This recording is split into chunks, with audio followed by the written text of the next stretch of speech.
Hello students, welcome to Magnet Brains. This is Tazmeen Pathan, your science educator for class 9th and for class 10th.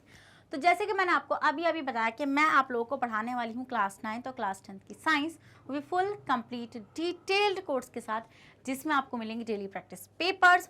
और students, अगर आप लोग CBSE board से हैं तो हम आपको प्रोवाइड कराते हैं केजी से लेके क्लास 12 तक की फ्री ऑफ कॉस्ट क्लासेस। और अगर आप लोग स्टेट बोर्ड से आते हैं, जैसे कि MP board, UP board, Bihar board, Delhi board and Rajasthan board, तो हम आपको प्रोवाइड कराते हैं 6 से लेके क्लास 12 तक की free of cost classes.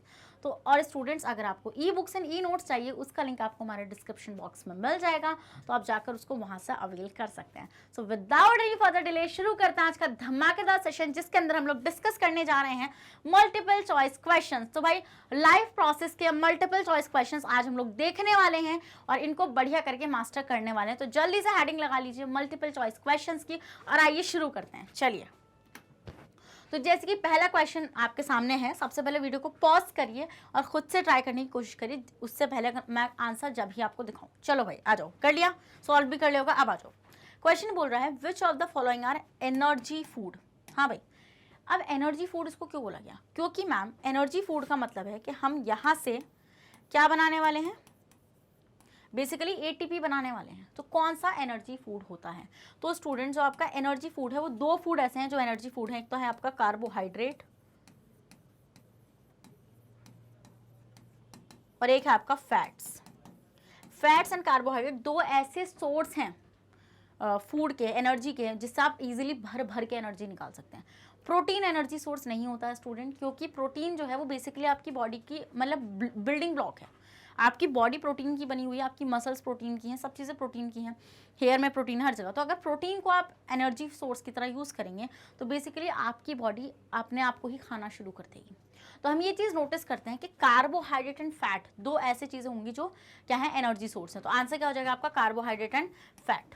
Done. क्या हो जाएगा आपका? ये नहीं होंगे मिनरल्स, वाइटामिन, ये नहीं होंगे। तो बहुत ही कम अमाउंट हमारी बॉडी ले पाती है, वो भी हमें बाहर से लेने पड़ते हैं, हम लोग खुद से नहीं बना पाते हैं, बहुत ही कम वाइटामिन बना पाते हैं। समझे वाला पॉइंट आप लोग?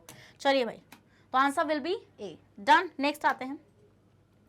नेक्स्ट है क्वेश्चन, जल्दी से पॉज करिए और खुद सॉल्व करने की कोशिश करिए। चलिए भाई, in which mode of nutrition an organism derive its food from the body of another living organism without killing it. बताया था नहीं बताया था? जल्दी से बताओ। न्यूट्रिशन में बताया था।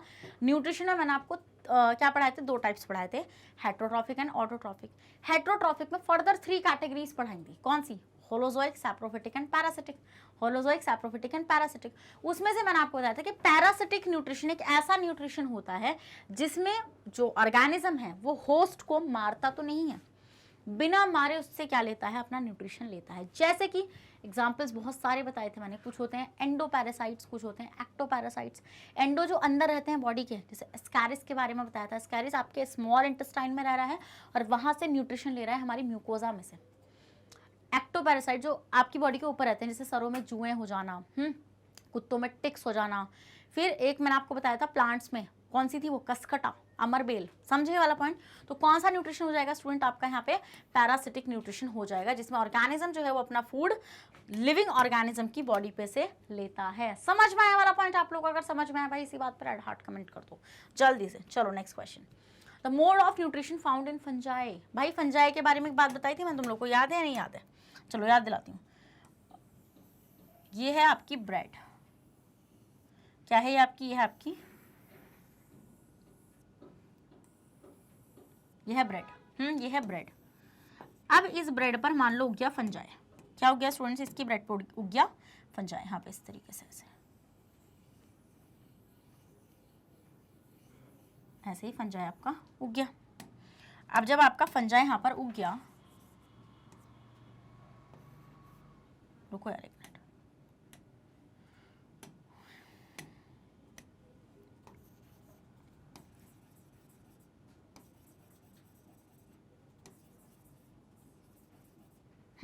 ये फंजाई है आपका। तो आप यहाँ से देखेंगे स्टूडेंट्स कि ये यहाँ से ऐसे कुछ केमिकल रिलीज करेंगे।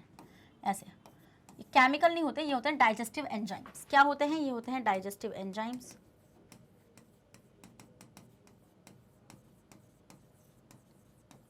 ये फंजाई है ना, ये फंजाई के हाइफे हैं। क्या है ये, हाइफे। हाइफे मतलब जो धागे से नजर आएंगे आपके माइक्रोस्कोप के नीचे। एंड अभी जहाँ जहाँ गिरेगा वहाँ से ना वो पार्ट ऐसा डाइजेस्टेड हो जाएगा and then they ultimately sucks it, ये इसको ऐसे एब्जॉर्ब कर लेंगे। तो इट मीन्स कि बॉडी के बाहर ही उसको डाइजेस्ट कर रहे हैं। क्या कर रहे हैं, बॉडी के बाहर ही उसको डाइजेस्ट कर रहे हैं। ये है डाइजेस्टेड फूड। तो सैप्रोफिटिक कौन सा है ऐसा मोड, ऐसा मोड है सैप्रोफिटिक। फंजाई जो होता है स्टूडेंट वो आपका सैप्रोफिटिक मोड ऑफ न्यूट्रिशन को फॉलो करता है, क्योंकि ये काम जो है फंजाई डाइजेस्टिव एंजाइम को रिलीज करेगा, फिर वो पार्ट डाइजेस्ट हो जाएगा एंड देन अल्टीमेटली उस पार्ट को सक कर लेगा। तो ये होता है सैप्रोफिटिक न्यूट्रिशन के अंदर। किसके अंदर होता है स्टूडेंट्स, ये सैप्रोफिटिक न्यूट्रिशन के अंदर होता है। एंड देन इसका आंसर क्या हो जाएगा आपका, सैप्रोफिटिक बोलते हैं इसका, सैप्रोट्रॉफिक, दोनों ही इसके आंसर सही हो जाएंगे। अगर आपको सैप्रोफिटिक भी लिखा हुआ मिलेगा ना कहीं तो घबराने की बिल्कुल भी जरूरत नहीं है, वो भी सेम ही बात होती है। सैप्रोट्रॉफिक और सैप्रोफिटिक सेम ही टाइप का न्यूट्रिशन होता है, जिसमें ऑर्गेनिज्म जो होता है वो डेड और डिकेइंग मैटर पर फीड कर रहा होता है और डाइजेस्टेड फूड का इनटेक कर रहा होता है। समझ में आई वाली चीज, जल्दी से बता दो भाई, अगर ये समझ में आ गया ना तो जल्दी से रेड हार्ट कमेंट करो इसी बात पे। आगे बढ़ जाऊं नेक्स्ट क्वेश्चन पे, चलो नेक्स्ट क्वेश्चन पे आते हैं स्टूडेंट्स। देखिए saprotrophic. Next, root of the plant absorb water from the soil through the process of. देखिए स्टूडेंट्स, जैसे ये प्लांट की रूट है,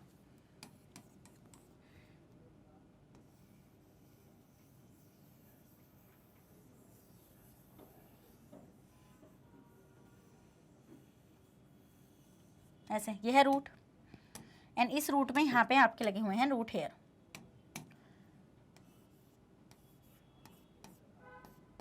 दिखते हैं आपको, दाढ़ी सी जो नजर आती है वो दाढ़ी वाली नहीं है, वो रूट हेयर है।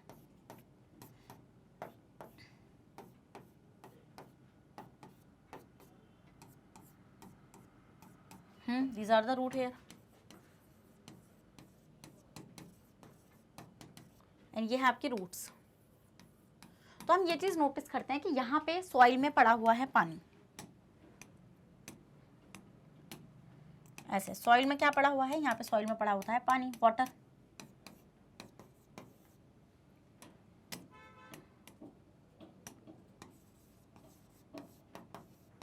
वाटर पड़ा होता है। अब हम ये चीज नोटिस करते हैं स्टूडेंट कि ये वाटर जो होता है ये रूट हेयर के थ्रू एब्जॉर्ब हो जाता है। अब आप सोचोगे कैसे होगा, देखो student, with the process called osmosis. देखिए ये डिफ्यूजन ही है, डिफ्यूजन का टाइप ही है ना ऑस्मोसिस, एक स्पेशल टाइप है ऑस्मोसिस जहाँ पे हम लोग वाटर के फ्लो को देखते हैं, flow of water from higher concentration to the lower concentration. तो हम ये देखते हैं रूट से जो पानी चढ़ रहा है वो ऑस्मोसिस के थ्रू मतलब के ऊपर आता है। तो the root of plant absorb water from the soil through the process of क्या, ऑस्मोसिस। क्या ऑस्मोसिस, डिफ्यूजन मत लगा क्या जाना, क्योंकि डिफ्यूजन इज बेसिकली वहाँ पे किसी पर्टिकुलर सब्सटेंस की बात नहीं होती, वहाँ पे आप किसी भी उसकी चीज़ की बात करोगे, लिक्विड हो गया, सॉलिड हो गया, गैस हो गया, आप किसी की पार्टिकल की भी डिफ्यूजन की बात करोगे। बट अगर आप ऑस्मोसिस की बात कर रहे हैं तो आप बेसिकली वाटर की ही बात कर रहे होते हैं कि वाटर का फ्लो होता है from higher concentration to the lower concentration. यहाँ पर फ्लो कैसा है, सॉइल से रूट्स की तरफ। कैसा, सॉइल से रूट की तरफ आपको ये फ्लो देखने के लिए मिलेगा, जहाँ पे वाटर की कॉन्सेंट्रेशन सॉइल के अंदर ज्यादा आप लोगों को मिल जाएगी। समझ में आई वाली चीज आप लोगों को, अगर ये चीज समझ में आई भाई जल्दी से स्क्रीनशॉट लो इस बात का। चलो आ जाओ next question, answer will be osmosis. Next आते हैं students question number 5, the site of photosynthesis in the cells of a leaf is. भाई इतना इजी क्वेश्चन है ना, बस इसका आंसर कर दो जल्दी से, बताओ क्या है इसका आंसर। इसका आंसर है मैम क्लोरोप्लास्ट। क्या है इसका आंसर, इसका आंसर है क्लोरोप्लास्ट। अगर आप भूल चुके हैं मैं आपको बता दूं कि ऐसे एक ऑर्गेनली आपने देखी थी मेरे साथ, याद है नहीं याद है, याद है या नहीं याद है, क्लोरोप्लास्ट देखा था। उसमें मैंने आपको बताया था कि यहाँ पर आपके पास ऐसे स्ट्रक्चर प्रेजेंट होंगे जिनको हम बोलेंगे ग्रेनम।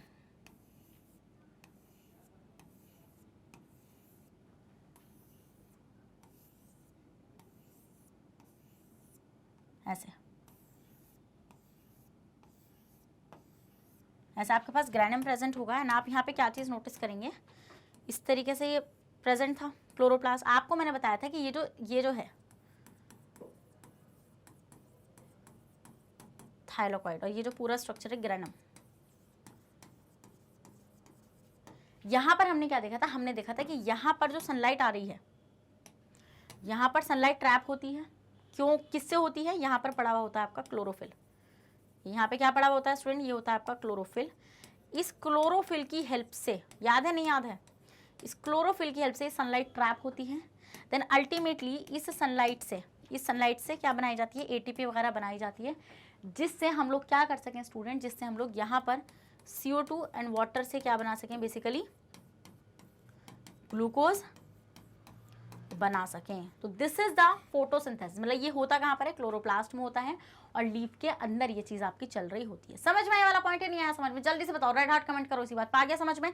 और अब जो ये एनर्जी होती है ना, ये जो ATP बनेगा यहाँ से, उस ATP का हम इस्तेमाल करते हैं इस रिएक्शन के अंदर।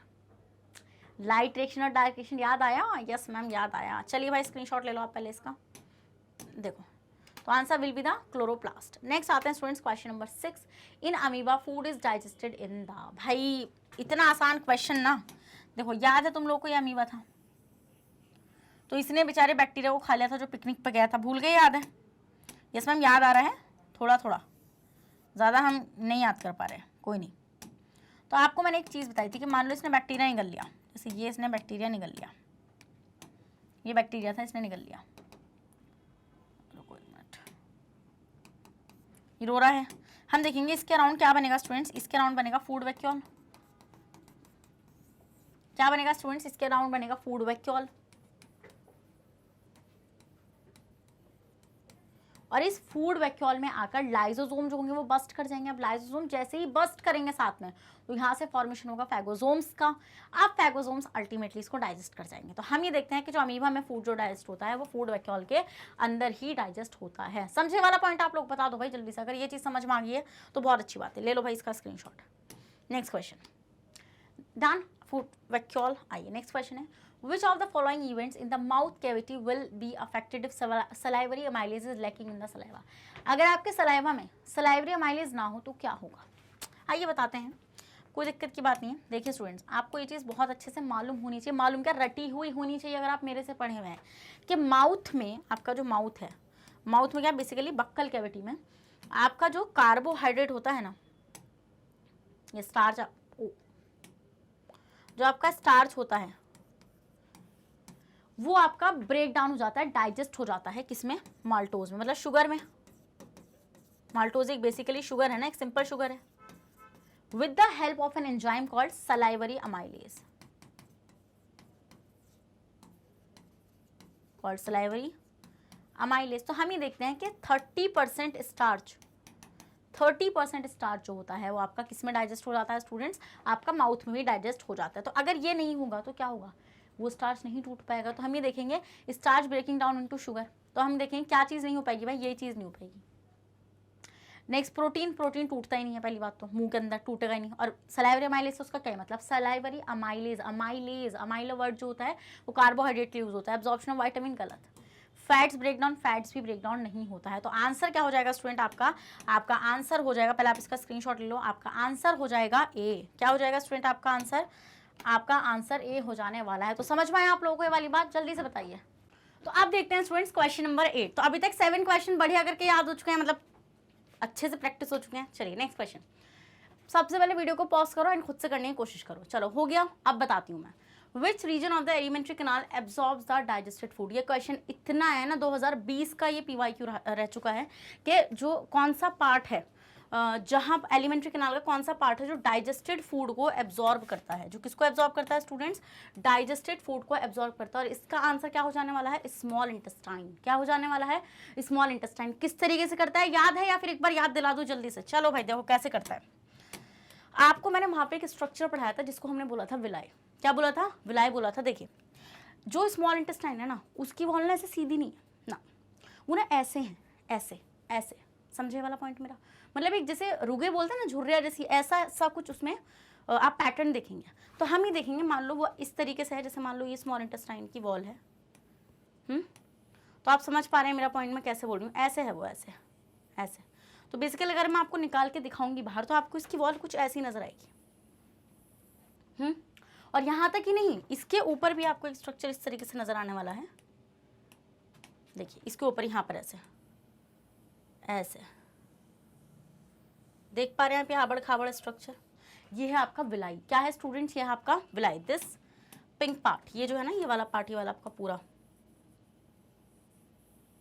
जो अब रेड हो चुका है,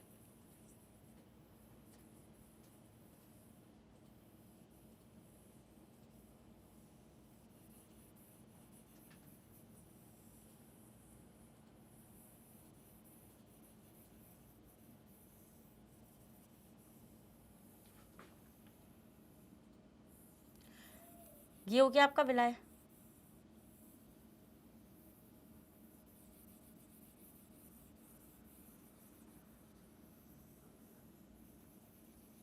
दिस पार्ट विलाय। फिर मैंने आपको बताया था स्टूडेंट्स, इसके ऊपर यहाँ पर आपको ये चीजें नहीं, खाली यहाँ पर आपको एक स्पेशल सेल मिलेगी ऐसे ऐसे, जिसको हम लोग क्या बोल रहे थे, जिसको हमने बोला था माइक्रोविलाई। याद है या नहीं याद है? याद आ रहा है कुछ? यस मैम, याद तो आ रहा है थोड़ा बहुत, आप याद तो करा रही हैं। इस तरीके से था या नहीं था बताओ? देखो यहाँ पर था इस तरीके से। फिर हम लोगों ने क्या चीज नोटिस करी थी स्टूडेंट्स, कि यहाँ पर ऐसे ब्लड वेसल्स आएंगी इस तरीके से, यहाँ पर ऐसे ब्लड वेसल्स आएंगी, जैसे मान लो ये आ रही हैं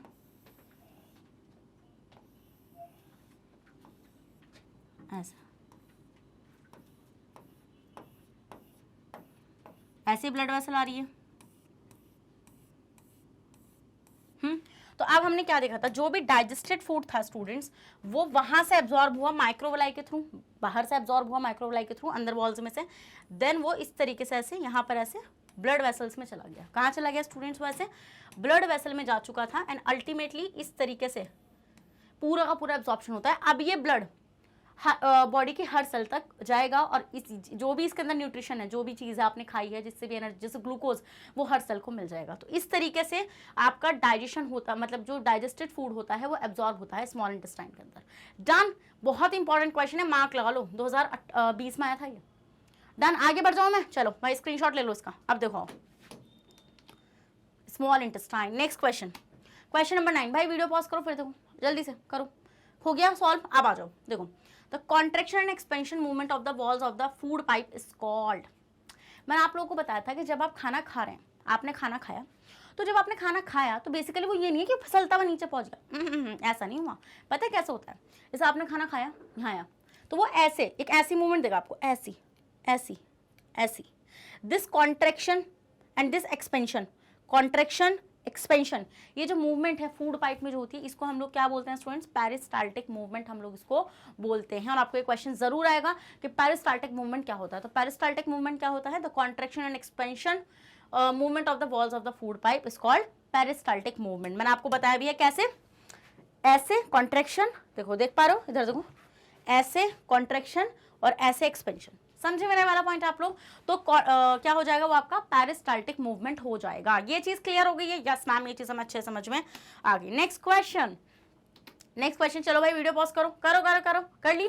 अब देखो, when a few drops of iodine solution are added to a rice water. Okay, आपने राइस वाटर में आयोडीन सोल्यूशन डाला। देखो क्या करा आपने, मान लो मैं बताती हूँ आपने क्या करा। आपने लिया एक बीकर,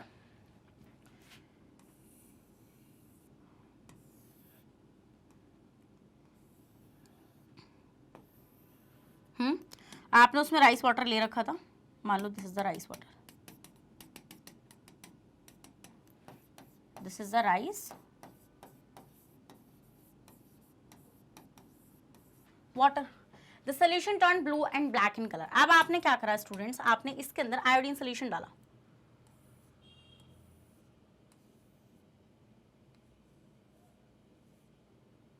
आपने इसके अंदर ऐसे ड्रॉप बाय ड्रॉप करके आयोडीन का सोल्यूशन डाला। तो आपने क्या चीज नोटिस करी कि जो आपका सोल्यूशन था वो ब्लू टू ब्लैक में टर्न हो गया। इट विल टर्न, जैसे आपने डाला, this is iodine solution, this iodine solution. तो जब आपने इसको डाला in the rice water, then you will observe कि जो राइस वाटर है वो कैसा टर्न हो गया? Blue to black in colour.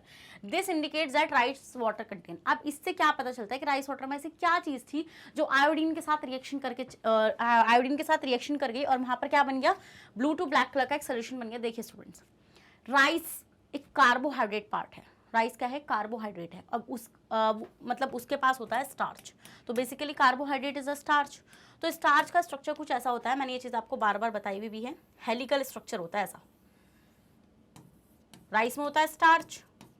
तो हम ही देखते हैं, ये जो आयोडीन होता है ना, ये यहाँ जाके बैठ जाता है, ऐसे फंस जाता है इसके हेलिकल फॉर्म में। और जब ये फंस जाता है तो it will give you the colour blue to black. तो इसी वजह से, इसकी वजह से, किसकी वजह से? स्टार्च की वजह से। स्टार्च, तो स्टार्च कहीं नजर आ रहा है? यस मैम, हमें स्टार्च नजर आ रहा है। तो हमेशा याद रखना, आयोडीन जब भी स्टार्च के साथ रिएक्शन करता है स्टूडेंट्स, तो वो सोल्यूशन को ब्लू या ब्लैक कर देता है। इस पॉइंट को याद रखना, किस तरीके से करता है, वो इस हेलिकल फॉर्म में फंस जाता है और इसकी वजह से सोल्यूशन किस कलर का हो जाता है, ब्लू टू ब्लैक हो जाता है। समझ में आई वाली चीज आप लोगों को? तो आंसर आपको समझ में आ गया स्टार्च कैसे होने वाला है। पहले आप इसका स्क्रीनशॉट ले लीजिए, जल्दी से ले लीजिए, आप इसका स्क्रीनशॉट ले लिया। आइए next question, done. Next question, तो क्वेश्चन नंबर 11 क्या कह रहा है students, the exit of unabsorbed food material is regulated by. तो जो एग्जिट होता है, देखिए अनएब्जॉर्ब फूड कहाँ पे आएगा, जैसे कि मान लीजिए आपका ये है आपका लार्ज इंटेस्टाइन,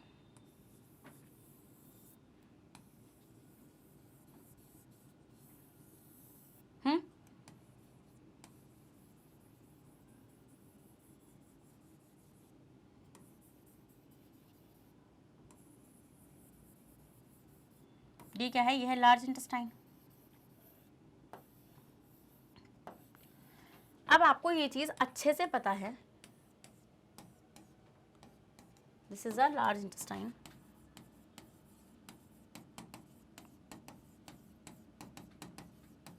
आप ये चीज़ अच्छे से जानते हैं कि यहाँ पर आपका पूरा पूरा अनएब्जॉर्ब फूड रहने वाला है, क्योंकि जितना भी पानी आपके फूड में रहेगा वो मैक्सिमम एब्जॉर्प्शन जो होगी उसकी वाटर की, वो लार्ज इंटेस्टाइन के अंदर हो जाएगी। तो अब जो अनएब्जॉर्ब फूड है, जो आपकी बॉडी नहीं एब्जॉर्ब कर सकती, जैसे आपके रफेज वगैरह हो गए जो आपकी बॉडी एब्जॉर्ब नहीं कर सकती क्योंकि उसको डाइजेस्ट ही नहीं कर पाएगी, तो उसको रिमूव करना पड़ेगा। तो उसको रिमूव करने के लिए स्टूडेंट्स आप यहाँ पे देखेंगे, ये जो पार्ट है ना, यहाँ पे एनस वाला जो पार्ट है, यहाँ पर कुछ ऐसे स्फिंक्टर लगा हुआ होगा, स्फिंक्टर, तो इसको हम बोलेंगे anal sphincter. Anal sphincter, sphincter is basically इस तरीके की, मतलब जैसे आप रबर डोर कहीं पे बांध दो, किसी पॉली में जब बांधोगे, जब आप उसको देखोगे ऐसा होता है स्फिंक्टर। तो उसकी वजह से क्या होता है कि जो जैसे मान लो कोई चीज़ नीचे नहीं आने देनी, तो स्फिंक्टर की वजह से वो नीचे नहीं आएगी, या फिर जब वो नीचे आ जाएगी तो वो ऊपर नहीं जा सकती स्फिंक्टर की वजह से। समझ गए वाला पॉइंट आप लोग? तो हम ही देखते हैं, एनल स्फिंक्टर पहले ये खुलता है, देन अल्टीमेटली वो जो आपका अनडाइजेस्टेड फूड है वो एनस से होता हुआ बॉडी से बाहर आ जाता है। तो रेगुलेट कौन करता है, रेगुलेट करता है एनल स्फिंक्टर। एनल स्फिंक्टर से रेगुलेशन होता है, देन वो एनस से होता हुआ बॉडी से बाहर आ जाता है। क्या ये मान लीजिए आपका यहाँ पर ऐसे ये अनडाइजेस्टेड फूड था, मान लो दिस, ये आपका अनडाइजेस्टेड फूड था, तो ये कहाँ से होता हुआ बाहर आ जाएगा स्टूडेंट्स, आपका ये आपका एनल स्फिंक्टर से होता हुआ एनस से बाहर आ जाएगा। डन, समझ में आया इसका आंसर? तो इसका आंसर क्या हो जाएगा स्टूडेंट्स, एनल स्फिंक्टर इसका आंसर हो जाएगा। स्क्रीनशॉट ले लीजिए आप जल्दी से इसका। चलिए देखिए, स्मॉल इंटेस्टाइन तो हो नहीं सकता, स्मॉल इंटेस्टाइन तो ऊपर रहने वाला है आपका। नेक्स्ट एनस, मैंने बताया पहले एनस स्फिंक्टर से रेगुलेट होगा, वो बोल रहे रेगुलेटेड बाय, और लीवर से कहाँ से निकालोगे भाई तुम, अनएब्सॉर्ब फूड। हाँ, next question, what are the products obtained by anaerobic respiration in plants. Okay, anaerobic respiration क्या था, पहली बात तो आप लोग ये याद कर लो, एनाएरोबिक रेस्पिरेशन। एनाएरोबिक रेस्पिरेशन क्या था स्टूडेंट्स, के जहां पर जो ऑर्गेनिजम्स होते हैं वो अपने ग्लूकोज को, क्या अपने ग्लूकोज को ब्रेक डाउन करते हैं इन एब्सेंस ऑफ ऑक्सीजन। किसमें, एब्सेंस, ऑक्सीजन की एब्सेंस में। तो क्या होता है ये ब्रेक डाउन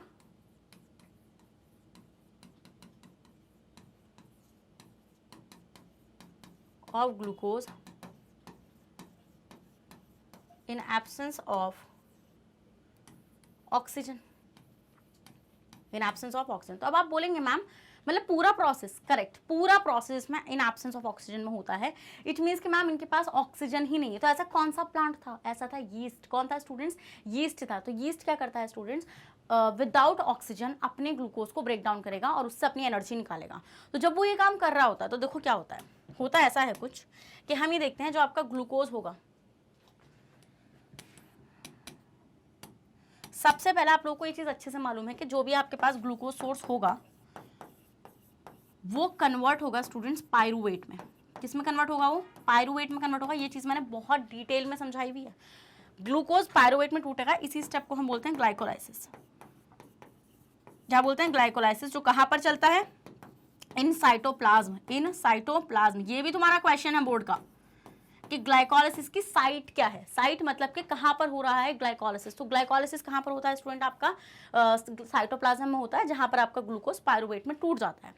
अब इस पायरुवेट को ऑक्सीजन मिलेगी या नहीं मिलेगी, वहीं पर डिसाइड होता है कि रेस्पिरेशन एरोबिक है या फिर एनारोबिक है। क्योंकि ग्लाइकोलाइसिस वाला जो स्टेप है वो हर ऑर्गेनिज्म में होता है, क्योंकि इसमें ऑक्सीजन की रिक्वायरमेंट नहीं होती।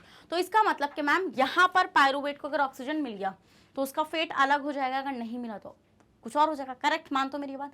तो अब देखो, इसको यहाँ पर ऑक्सीजन नहीं मिलेगा क्योंकि वो बात कर रहे हैं एनारोबिक रेस्पिरेशन की, तो ऑक्सीजन नहीं मिलेगा और ये प्लांट में हो रहा है। तो हम ये देखते हैं जब यहाँ पे इसको ऑक्सीजन नहीं मिलता तो ये ब्रेक डाउन हो जाता है इन द इथेनॉल,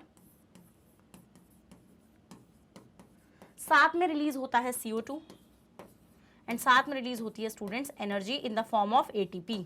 क्या? In the form of ATP। तो मैंने आप लोगों को ये बताई भी थी ये बात कि ये स्टेप जो होता है ये यीस्ट में चल रहा है। ये कौन से प्लांट की बात कर रहे हैं? ये बात कर रहे हैं आपके यीस्ट की। यीस्ट जो एक फंगस है।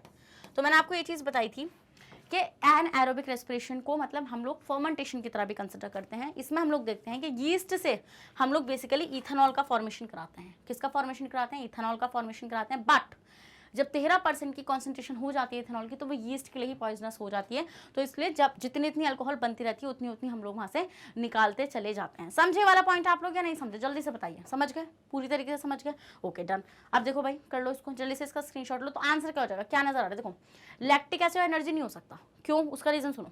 वो बोल रहा है प्लांट्स में लैक्टिक एसिड नहीं बनता, ये हमारी मसल में बनता है, तो ये ऑप्शन नहीं हो सकता। नेक्स्ट, CO2 वाटर एनर्जी, ये तो एरोबिक का है। जब हमें ऑक्सीजन मिल जाती है, ये हमारे अंदर होता है, जब माइटोकॉन्ड्रिया में जाता है हमारा क्या? पायरुवेट, एंड अल्टीमेटली उस पायरुवेट से हम लोग ATP निकाल लेते हैं। देन इथेनॉल CO2 एनर्जी, यही होगा। पायरुवेट थोड़ी हो सकता है, पायरुवेट तो हर ऑर्गेनिज्म के अंदर बनता ही बनता है through the step called glycolysis. समझ में आई वाली चीज़ आप लोगों को? भाई जल्दी से इसका स्क्रीनशॉट लो। ले लिया? आगे बढ़ जाऊँ? यस मैम, बढ़ जाइए आगे। Next question, the break down of pyruvate to give CO2 water and energy takes place in. भाई देखो, ये बोल रहे हैं कि आपने पायरुवेट को ब्रेक डाउन करा। देखो, ये बात तो आप अच्छे से जानते हो कि जो आपका ग्लूकोज होता है, जो आपका ग्लूकोज होता है मैम, वो हमारा टूट जाता है पायरुवेट में। किस में टूट जाता है? वो पायरुवेट में टूट जाता है। कि स्टेप का नाम क्या होता है? ग्लाइकोलाइसिस। क्या होता है? स्टेप का नाम ग्लाइकोलाइसिस होता है। अब ये पायरुवेट को मान लो मिल गया ऑक्सीजन। क्या मिल गया? ऑक्सीजन मिल गया। तो अब जैसे ही इसको ऑक्सीजन मिलेगा तो ये स्टेप कहाँ पर जाएगा? ये स्टेप जाएगा माइटोकॉन्ड्रिया में। आपको ये चीज़ याद है नहीं याद है? देखो भाई, अगर आप भूल चुके हैं तो मैं थोड़ा सा आपको याद दिलाती हूँ। ये हमारी सेल थी। क्या थी स्टूडेंट? ये थी हमारी सेल। सेल थी, सेल में था ये साइटोप्लाज्म, ये था सेल का ऐसे, दिस इज द साइटोप्लाज्म। क्या था स्टूडेंट्स? ये था आपका साइटोप्लाज्म। फिर मैंने आपको बताया था कि जब ये पायरुवेट में टूट गया, अब पायरुवेट के 2 मॉलिक्यूल्स मिलेंगे हमें, यहाँ पे 2 मॉलिक्यूल मिलेंगे हमें पायरुवेट के। तो हम ये देखते हैं स्टूडेंट कि जब इसको ऑक्सीजन मिल जाती है तो ये सीधा एंट्री लेता है in an organelle called mitochondria. ऐसे सॉसेज शेप का क्या होता है? वो ऑर्गेनली होती है।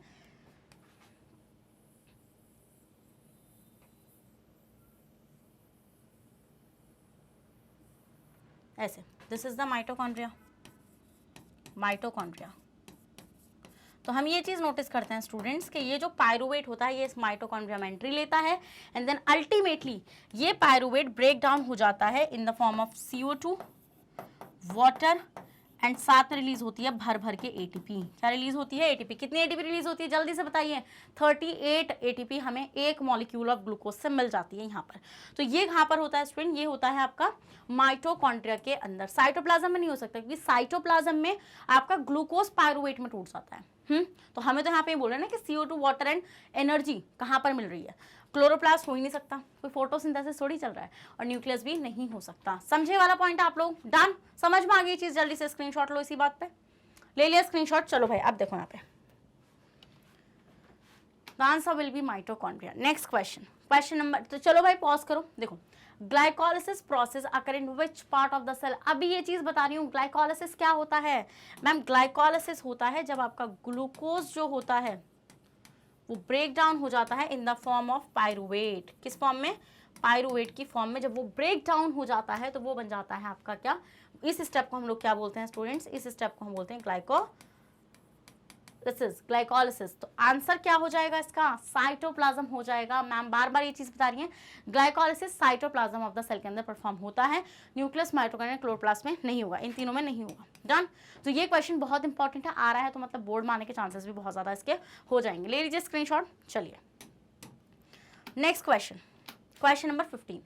Name the substance whose build-up in the muscle during vigorous physical exercise may cause cramps। देखिए, जब आपने बहुत तगड़ी एक्सरसाइज करी तो आपकी बॉडी में देखिए रेस्पिरेशन तो चल ही रहा है, तो हम ये चीज़ नोटिस करते हैं स्टूडेंट्स उस टाइम पर कि हमारी मसल ना, जैसे मान लो आप एक्सरसाइज कर रहे हो तो हमारी मसल को जितनी रिक्वायरमेंट है ना ऑक्सीजन की, उसको इतनी ऑक्सीजन नहीं मिल पाती, हमारा ब्लड उस रिक्वायरमेंट को पूरा नहीं कर पाता।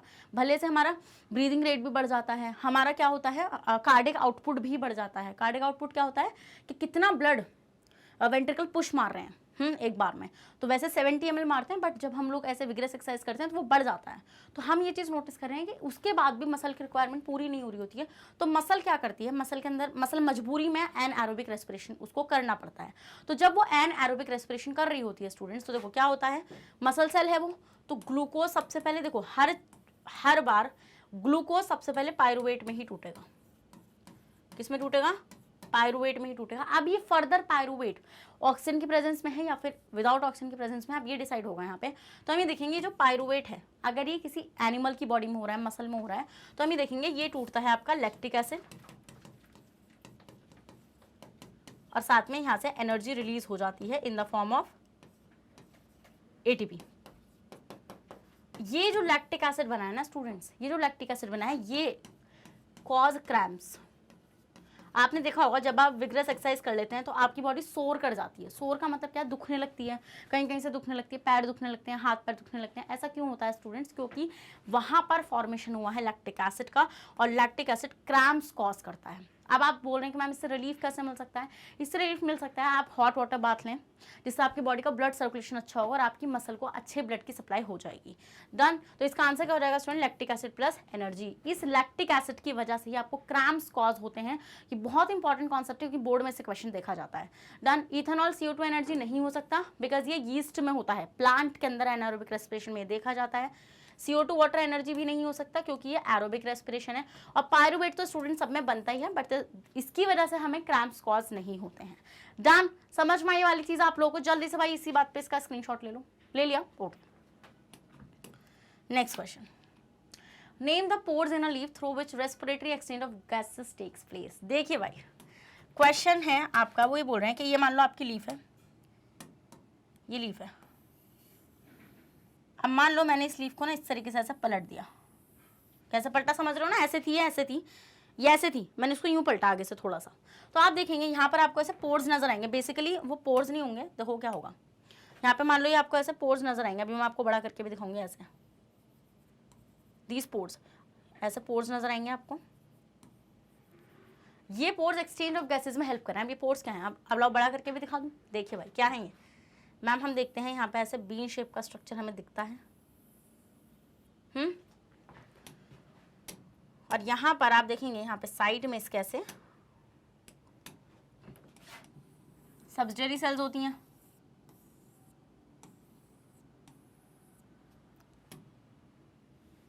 यहाँ पर ऐसे न्यूक्लियस वगैरह होता है, एंड यहाँ पर अंदर आपके क्या प्रेजेंट रहते हैं स्टूडेंट्स? क्लोरोप्लास्ट प्रेजेंट रहते हैं यहाँ पर।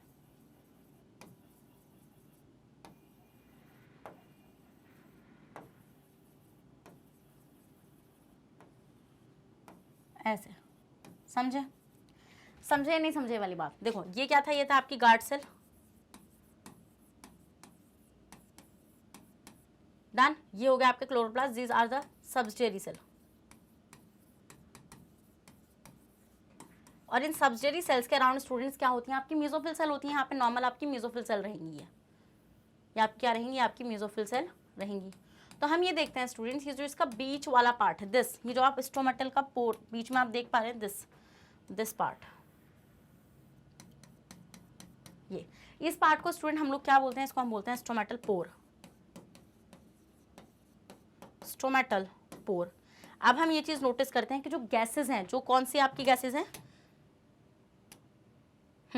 जैसे आप बोल रहे हैं ना रेस्पिरेटरी गैसेस जो है वो कहाँ से एक्सचेंज होती हैं, हम ये देखते हैं कि वो इस तरीके से बाहर से CO2 जो होगी वो इसी के थ्रू अंदर जाएगी, और जो अंदर ऑक्सीजन बनेगी ड्यूरिंग द फोटोसिंथेसिस वो इसी के थ्रू बाहर आएगी।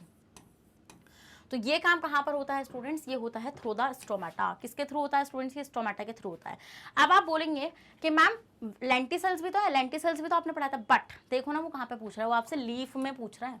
लीफ में स्टोमेटा के थ्रू होता है, लेंटिसल्स जो होती हैं वो स्टेम में प्रेजेंट होती हैं। कहाँ प्रेजेंट होती हैं, ये स्टेम में प्रेजेंट होती हैं। वैक्यूल एंड जाइलम नहीं होगा, कि जाइलम का फंक्शन होता है वाटर ट्रांसपोर्टेशन का, एंड वैक्यूल का फंक्शन होता है प्लांट सेप को स्टोर वगैरह करने का, आयंस को स्टोर करने का, वेस्ट को स्टोर करने का। समझे वाला पॉइंट आप लोग। तो लीफ में स्टोमेटा होता है for the respiratory gas exchange, और जो स्टेम में आपके लेंटिसल्स होते हैं। समझे वाला पॉइंट या नहीं समझे, जल्दी से बताइए। समझ गए, लो भाई स्क्रीनशॉट इसका, डायग्राम ऐसे बना कर आने बढ़िया करके। और next stomata. Next the respiratory pigment in human being is, respiratory pigment क्या है, मतलब मैम कोई ऐसा पिगमेंट जो गैसेस को लेकर जा रहा है। करेक्ट। देखिए मैंने आपको बताया था कि मान लीजिए ये आपकी आरबीसी है,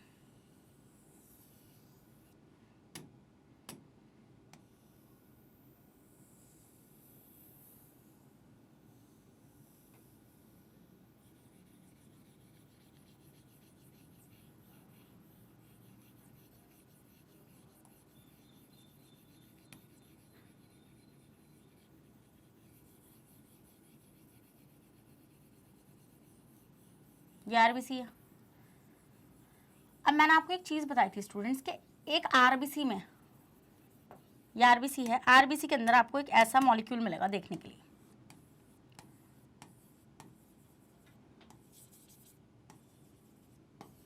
ऐसा आपका मॉलिक्यूल मिलेगा। इसको, ये एक ही मॉलिक्यूल है, ये क्या है आपका, ये है आपका हीमोग्लोबिन। हीमोग्लोबिन, और आपको ये चीज अच्छे से पता है कि इस हीमोग्लोबिन में ये जो 4 साइट है ना, ये ऑक्सीजन को पकड़ के लेके जाती हैं। मतलब कि एक मॉलिक्यूल जो है हीमोग्लोबिन का वो 4 ऑक्सीजन को कैरी कर पा रहा है। तो इट मींस कि मैम जो रेस्पिरेटरी पिगमेंट होता है ना ह्यूमन बीइंग का, वो होता है हीमोग्लोबिन। क्या होता है स्टूडेंट, वो हीमोग्लोबिन होता है। तो हम ये देखते हैं आंसर क्या हो जाएगा आपका, हीमोग्लोबिन हो जाएगा। कैरोटीन एक प्लांट पिगमेंट होता है, क्या, एक प्लांट पिगमेंट होता है जो येलो टू रेडिश कलर का आपको वो देता है, कलर देता है। क्लोरोफिल ग्रीन कलर का पिगमेंट होता है which is not present in animals, ये प्रेजेंट होता है स्टूडेंट्स प्लांट के अंदर। माइटोकॉन्ड्रिया कोई पिगमेंट, मतलब कि कोई रेस्पिरेटरी पिगमेंट है नहीं, वो एक ऑर्गेनली होती है, तो ये भी आंसर नहीं हो सकता। तो समझ में आया ना आप लोगों को कि हीमोग्लोबिन ही आंसर क्यों होगा। डन, समझ में आ गई वाली चीज। आप लोग को स्क्रीनशॉट ले लीजिए आप इसका, और आप लोग याद रखिएगा यहाँ पे हीमोग्लोबिन का एक मॉलिक्यूल 4 ऑक्सीजन को पकड़कर लेकर जाता है। समझे, चलिए next question. In which plant tissue transport water and minerals from the root to the leaf. ओहो हो, इतना इजी क्वेश्चन। चलिए भाई देखते हैं कौन है, कौन है, जल्दी से बताइए। तो आता है मेरे स्टूडेंट्स को, जल्दी से बताइए। मैम यहाँ पर ये बोल रहे हैं कि कौन सा प्लांट टिश्यू है जो वाटर एंड मिनरल्स को रूट से लीफ की तरफ लेकर जा रहा है। देखो अगर आप थोड़ा सा भी आपको याद हो तो मैं आपको थोड़ा सा और याद करा दूं। देखो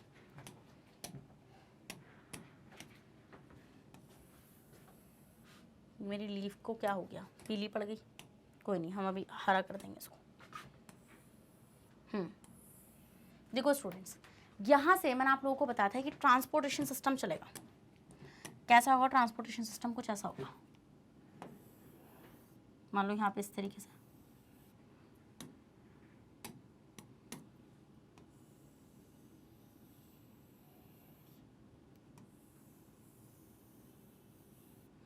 इस तरीके से होगा। एंड देन ये सिस्टम यहाँ पर भी इस तरीके से चलता चला जाएगा। क्या है ये, क्या है, जल्दी से बताइए।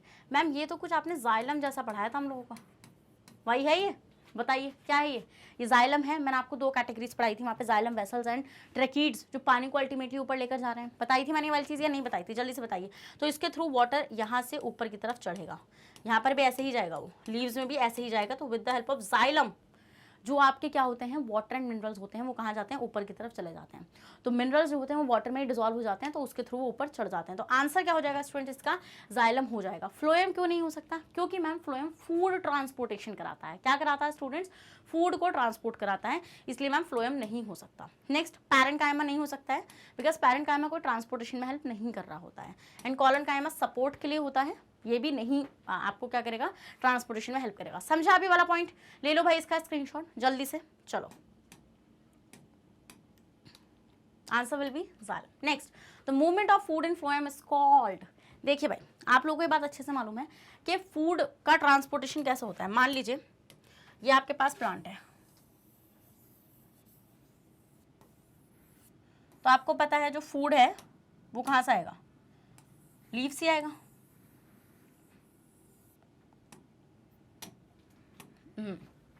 क्योंकि लीफ में ही फोटोसिंथेसिस हो रहा है। तो हम ये देखते हैं स्टूडेंट्स, हम क्या चीज़ यहाँ पे नोटिस करते हैं, हम नोटिस करते हैं कि आपको कुछ ऐसे वो नजर आएगा,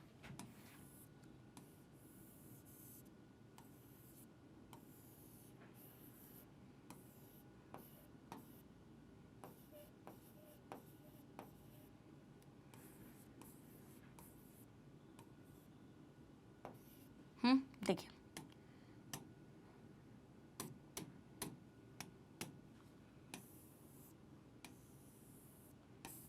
याद आ रहा है कुछ या नहीं आ रहा है याद? यस मैम, याद तो आ रहा है, आपने कुछ सिखाया तो था ऐसे हमें। क्या बना रही हूँ मैं ये? मैम आप ये कुछ फ्लोएम से ही रिलेटेड बना रही हैं क्या? आपने सीव ट्यूब्स बनाई हैं क्या, कंपेनियन सेल्स बनाई हैं? करेक्ट।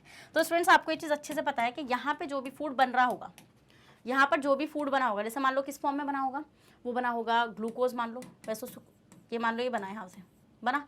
अब हम ये देखेंगे ये कहाँ पर लोड होगा, ये लोड हो जाएगा आपका किसमें, इसमें सीव ट्यूब्स में लोड हो जाएगा। अब ये अल्टीमेटली यहाँ से इस तरीके से ऊपर भी जाएगा और ऐसे नीचे भी आएगा रूट्स की तरफ। तो कौन ये काम हो रहा है फ्लोएम के थ्रू, क्या है स्टूडेंट, ये है आपका फ्लोएम, ये आपका फ्लोएम है। और इस फूड का ये जो ट्रांसपोर्टेशन है, फ्लोएम में जो फूड का ट्रांसपोर्टेशन है, ये कहलाता है आपका ट्रांसलोकेशन। क्या कहलाता है स्टूडेंट्स आपका, ये ट्रांसलोकेशन कहलाता है। तो आंसर क्या हो जाएगा स्टूडेंट आपका, ट्रांसलोकेशन हो जाएगा। ट्रांसपीरेशन क्यों नहीं हो सकता, क्योंकि ट्रांसपीरेशन वाले प्रोसेस से पानी ऊपर चढ़ता है, खाना ऊपर नहीं चढ़ता, समझे। रेस्पिरेशन नहीं हो सकता, क्योंकि रेस्पिरेशन होता है ग्लूकोज का ऑक्सीडेशन करना और उससे एटीपी का फॉर्मेशन कराना, ये नहीं हो सकता। इवापोरेशन होता है स्टूडेंट्स वाटर का वेपर में कन्वर्ट हो जाना, मतलब लिक्विड स्टेट से वेपर में कन्वर्ट हो जाना, ब्लो इट्स बॉइलिंग पॉइंट। तो ये 3 आंसर क्यों नहीं हो सकता, और ट्रांसलोकेशन इसका मैकेनिज्म का नाम होता है। समझे वाला पॉइंट आप लोग? जल्दी से भाई इसका स्क्रीनशॉट ले लो, पहले ले लिया, आगे बढ़ जाऊं? यस मैम बढ़ जाइए। चलिए चलो भाई नेक्स्ट क्वेश्चन, हाँ ये हो गया ना। A blood vessel which pump the blood from the heart to the entire body. कौन सी ब्लड वेसल है? देखिए पहले हार्ट बना ले, अगर हार्ट का जिक्र आ चुका है तो मैम सबसे पहले तो हम लोग हार्ट बनाएंगे, बाद में देखेंगे सब कुछ।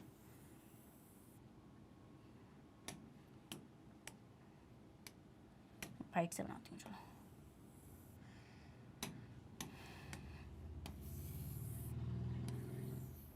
अब आ गया हार्ट बनाना तुम लोगों को? हाँ अब तो इजी है बनाना।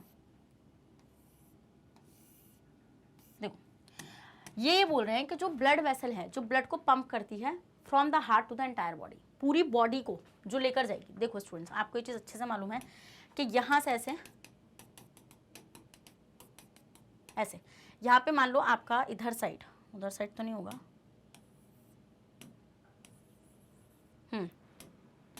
तो आप यहाँ पे क्या चीज़ देखेंगे, यहाँ से ऐसे ब्लड पंप होगा ये।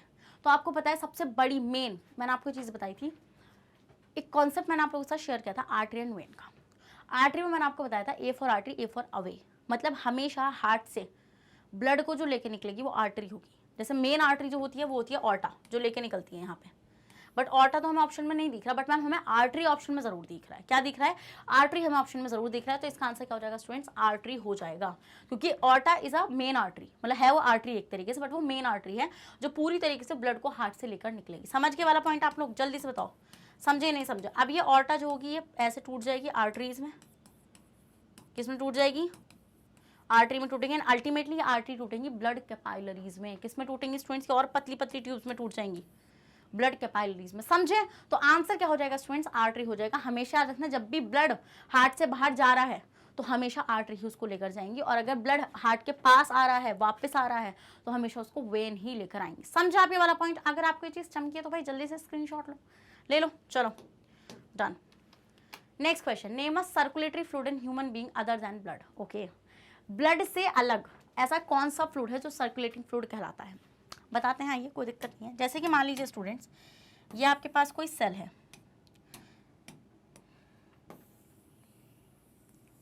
ये ऑर्गन है कोई सा, दिस इज ऑर्गन। अब यहां पर आती है आपकी, मान लीजिए ये आर्टरी, और ये आर्टरी टूट गई स्टूडेंट्स किसमें, कैपाइलरी में।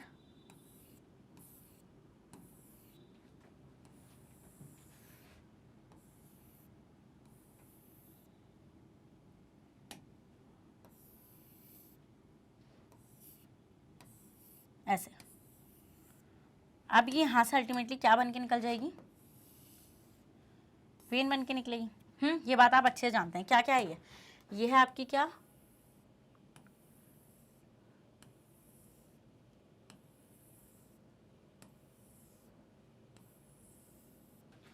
ये जो मैंने येलो से मार्क करी है क्योंकि थोड़ा आपको कलर वो समझ में आना चाहिए। तो ये है आपकी क्या, कैपाइलरी, ये है आपकी आर्टरी, और ये स्टूडेंट आपकी वेन। तो अब हम ये चीज नोटिस करते हैं कि कभी भी ब्लड खुद सेल के डायरेक्ट कांटेक्ट में नहीं जाएगा। मतलब ऐसे मान लो ये यहाँ पे सेल है, ये ऑर्गन है, तो ये सेल होगी उसकी। तो हम ये देखते हैं कभी भी ब्लड डायरेक्ट कांटेक्ट में तो जाएगा नहीं सेल के। अब सेल को चीज़ें तो सब चाहिए, सेल को ऑक्सीजन चाहिए, ग्लूकोज चाहिए, मतलब न्यूट्रिएंट सब कुछ चाहिए। तो हम ये देखते हैं स्टूडेंट यहाँ से ऐसे कुछ सब्सटेंस निकलेगा, ऐसे यहाँ से, एंड देन अल्टीमेटली ये सब्सटेंस सेल को जाएगा। इसको हम लोग क्या बोलते हैं स्टूडेंट, इसको हम बोलते हैं टिश्यू फ्लूइड। क्या बोलते हैं स्टूडेंट्स, हम इसको टिश्यू फ्लूइड बोलते हैं, या फिर इसको हम बोलते हैं इंटरस्टिशियल फ्लूइड। इंटरस्टिशियल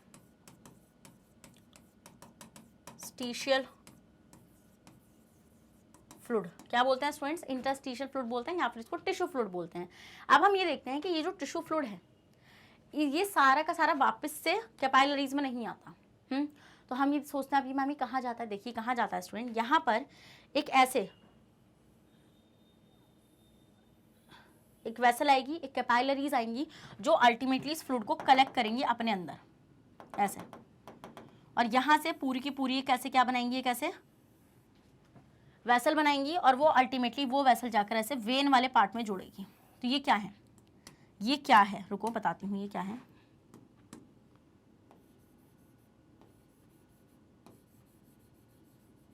स्टूडेंट्स ये है आपकी लिम्फ कैपाइलरी।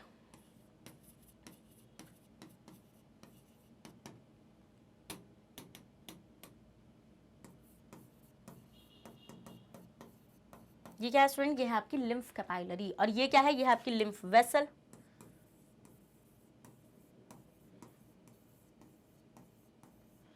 और अल्टीमेटली ये जाके वेन में जुड़ जाएगा सारा पार्ट। तो मतलब कि मैम जब तक ये सेल के बाहर था तो हम इसको टिश्यू फ्लूइड बोलते हैं, इंटरस्टिशियल फ्लूइड बोलते हैं, बट जैसे ये लिम्फ कैपाइलरी के अंदर एंट्री लेता है तो हम इसको बोलते हैं लिम्फ। तो लिम्फ भी बेसिकली क्या है, आपका एक सर्कुलेटिंग फ्लूइड है, जो मतलब ब्लड तो एक सर्कुलेटिंग फ्लूइड है, बट ब्लड के अलावा लिम्फ आपका एक सर्कुलेटिंग फ्लूइड होता है।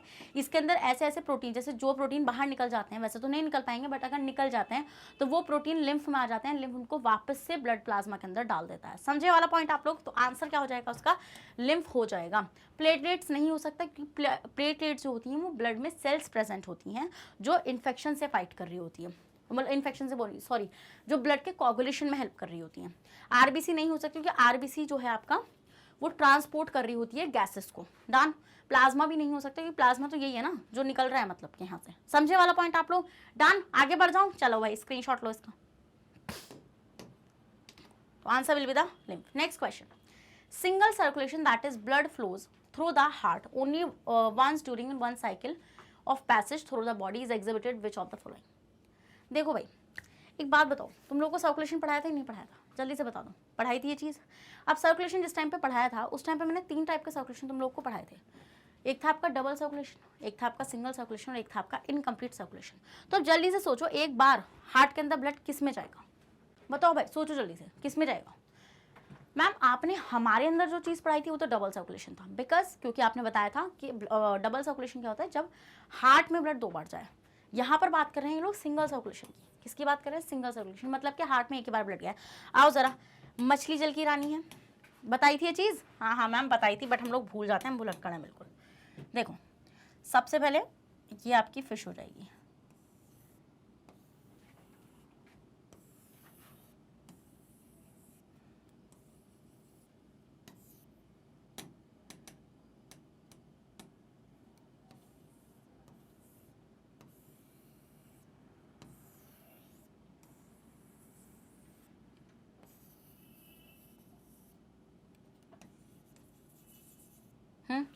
ये हमारी खूबसूरत सी फिश, जिसके रुक जाओ जरा मैं पहले लिप्स रेड कर दूँ।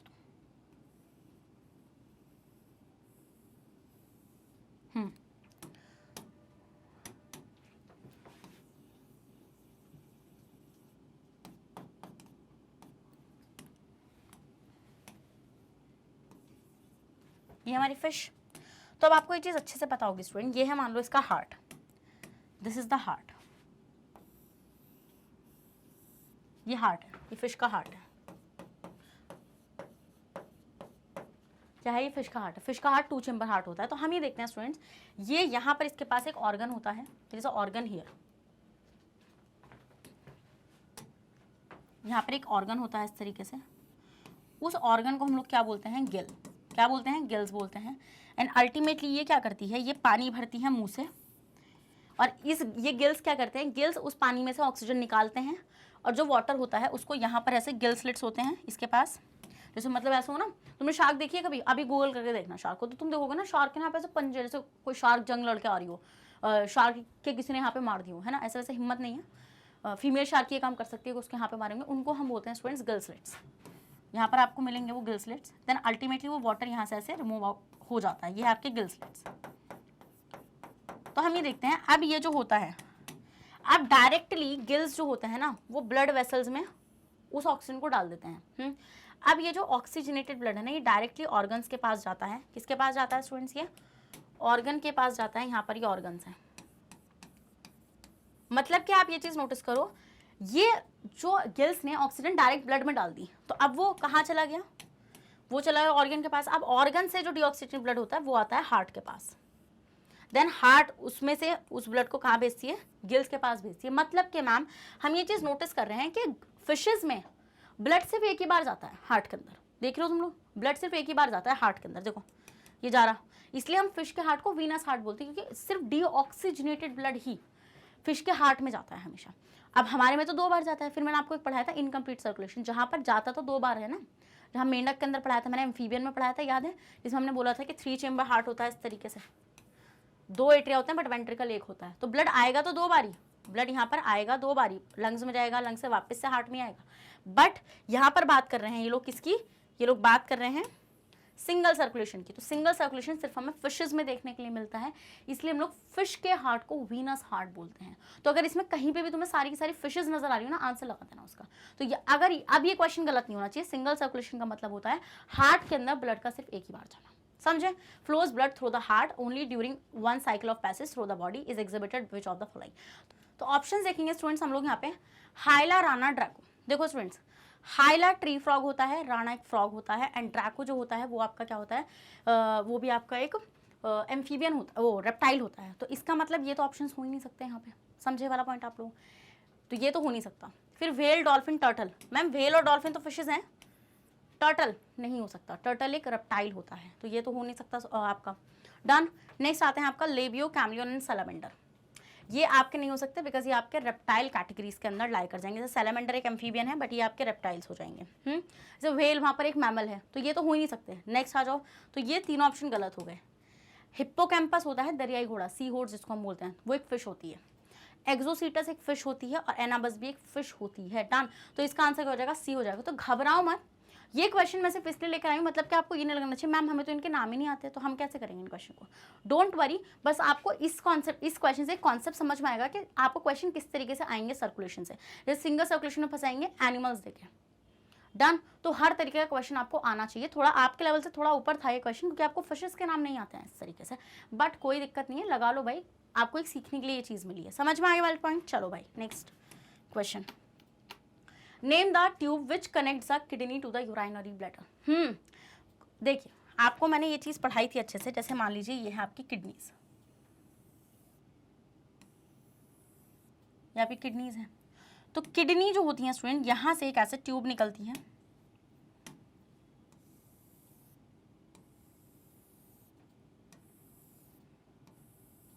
ऐसे ट्यूब्स निकलती हैं स्टूडेंट, और यहाँ पर एक ऐसे बैग होता है, मस्कुलर बैग होता है, जिससे जाकर ये ट्यूब्स कनेक्ट कर रही होती हैं। समझे वाला पॉइंट आप लोग? तो हम ये देखते हैं, ये जो ट्यूब्स आ रही है ना, पतली पतली ट्यूब्स, इन ट्यूब्स को हम लोग बोलते हैं यूरेटर। तो यूरेटर बेसिकली क्या कर रही है, ये जो किडनी है उस किडनी से यूराइनरी ब्लैडर को कनेक्ट कर रही है। देखो ये तो किडनी होगी ना हमारी, ये होगी किडनी। किसी ने सेशन तो मिस नहीं किया एक्सक्रीटरी सिस्टम वाला, जाकर लगाओ, बहुत डिटेल में समझाया हुआ है सब कुछ। और ये हो गया आपका यूराइनरी ब्लैडर। तो हम यहाँ पे क्या चीज़ नोटिस करेंगे स्टूडेंट्स, हम यहाँ पे ये वाली चीज़ नोटिस करेंगे कि इसका आंसर क्या हो जाएगा, यूरेटर हो जाएगा। Answer will B ureter. Ureter क्या होती है, पतली पतली ट्यूब्स होती हैं जो किडनी से यूराइनरी ब्लैडर को कनेक्ट करी होती हैं। डन, आगे बढ़ जाऊँ, चलो भाई next question. Which part of nephron allow the selective reabsorption of useful substance like glucose, amino acid, salts, water into the blood capillary? इतना इंपॉर्टेंट है स्टूडेंट, ये हद से ज़्यादा। मैंने आप लोगों को बताया था, ना यूरिन फॉर्मेशन में 3 स्टेप होते हैं। बताए थे नहीं बताए थे, जल्दी से बताओ। यस मैम बताए तो थे आपने। क्या क्या बताया था मैंने बताया था कि this is the nephron,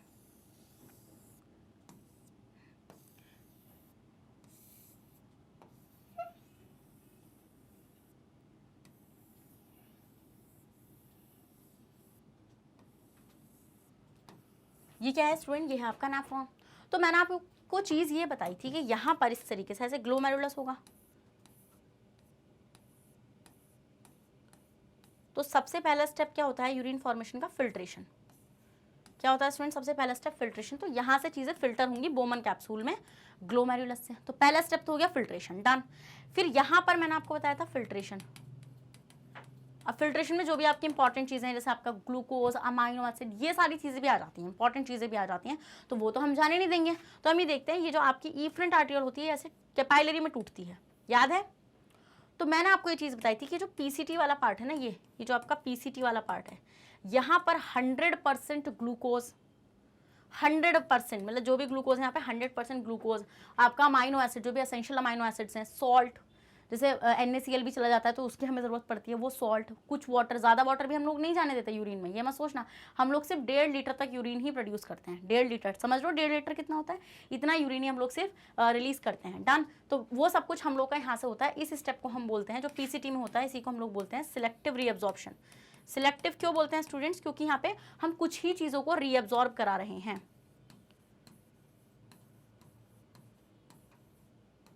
reabsorption. तो आंसर विल बी द, यहाँ पर देखो पीसीटी तो नहीं है बट ट्यूब्यूल, ये सारा पार्ट ट्यूब्यूल ही तो है, सारा पार्ट ट्यूब्यूल है। तो आंसर क्या हो जाएगा स्टूडेंट्स का, ट्यूब्यूल हो जाएगा। ग्लोमेरुलस नहीं हो सकता क्योंकि ग्लोमेरुलस में फिल्ट्रेशन होता है, यहाँ पे बोमन कैप्सूल में फिल्ट्रेशन होता है, यूरेटर आंसर हो ही नहीं सकता यहाँ पे। तो आंसर क्या हो जाएगा स्टूडेंट्स, इसका ट्यूब्यूल हो जाएगा। कि बात तो नेफ्रॉन की चल रही है ना, समझे। चलो भाई ले लो स्क्रीनशॉट। फिर यहाँ पे थर्ड स्टेप कहाँ पर होता है, थर्ड स्टेप होता है डीसीटी में, जहाँ पर क्या होती है आपकी स्टूडेंट्स, ट्यूबुलर सिक्रीशन होती है। ट्यूबुलर सिक्रीशन मतलब कुछ फालतू की चीज़ें भी यहाँ से चली जाती हैं ब्लड में, या फिर ब्लड में अगर कोई चीज़ रह जाती है जैसे H पॉजिटिव, K पॉजिटिव या कुछ फालतू का आयंस वगैरह, तो वो वापस से किस में आते हैं, आपके डीसीटी में आ जाते हैं through the process called selective secretion, tubular secretion. Next, where is a dirty blood in our body filtered. इससे ज़्यादा आसान क्वेश्चन कोई तुम्हें लगता है, जल्दी से बता दो आंसर। भाई डर्टी ब्लड कहाँ पर फिल्टर होगा स्टूडेंट्स, किडनीज में फिल्टर होगा। किडनी ही उस डर्टी ब्लड को फिल्टर करती है। डर्टी ब्लड का मतलब क्या है मैम, ऐसी क्या चीज़ है उसके अंदर, क्या कूड़ा का कबाड़ा है क्या, उसके अंदर है यूरिया। क्या है स्टूडेंट्स, उसके अंदर यूरिया है, and urea is not like good for our body. तो हमें उसको निकालना पड़ता है, और वो कौन निकालती है, किडनी ही उसको वहाँ से रिमूव कर देती है। तो स्टूडेंट्स यहीं से हमने 25 क्वेश्चन का टारगेट कंप्लीट करा है, और जितने भी इंपॉर्टेंट MCQs मुझे लगे थे मैंने वो आपके साथ इस सेशन के अंदर डिस्कस करे हैं। तो अगर आपको सेशन पसंद आया तो भाई लाइक कर दूँ, और रेड हार्ट भी ड्रॉप कर देना, क्योंकि मैं चाहती हूँ कि आपकी प्रिपरेशन टॉप नॉच पर चली जाए। और अगर आप ऐसा कुछ भी चाहते हैं तो जल्दी से मैग्नेट ब्रेन्स पर आ जाइए, क्योंकि मैग्नेट ब्रेन्स आपको प्रोवाइड कराता है फ्री ऑफ कॉस्ट एजुकेशन। अगर आप लोग CBSE बोर्ड से हैं तो हम आपको प्रोवाइड कराते हैं KG से लेकर क्लास 12 तक की फ्री ऑफ कॉस्ट क्लासेस। और अगर आप लोग स्टेट बोर्ड से आते हैं जैसे कि MP board, UP board, Bihar board, Delhi board and Rajasthan board, तो हम आपको प्रोवाइड कराते हैं 6 से लेके क्लास 12 तक की फ्री ऑफ कॉस्ट क्लासेस। और स्टूडेंट्स अगर आप लोग ई-बुक्स एंड ई-नोट्स चाहते हैं, उसका लिंक भी आपको हमारे डिस्क्रिप्शन बॉक्स में मिल जाएगा। और आप हमें कहाँ फॉलो कर सकते हैं, आप हमें फॉलो कर सकते हैं through YouTube, Facebook, Instagram, Twitter, Telegram and WhatsApp, इन सब के थ्रू आप हमें फॉलो कर सकते हैं। तो भाई मैं मिलती हूँ आपसे नेक्स्ट सेशन में। ऐसी धमाकेदार सेशन वो रहेगा जहाँ पर हम लोग डिस्कस करने जा रहे हैं असर्शन एंड रीजन। तो जब तक बने रहेगा मेरे साथ मैग्नेट ब्रेन्स पर। Thank you so much.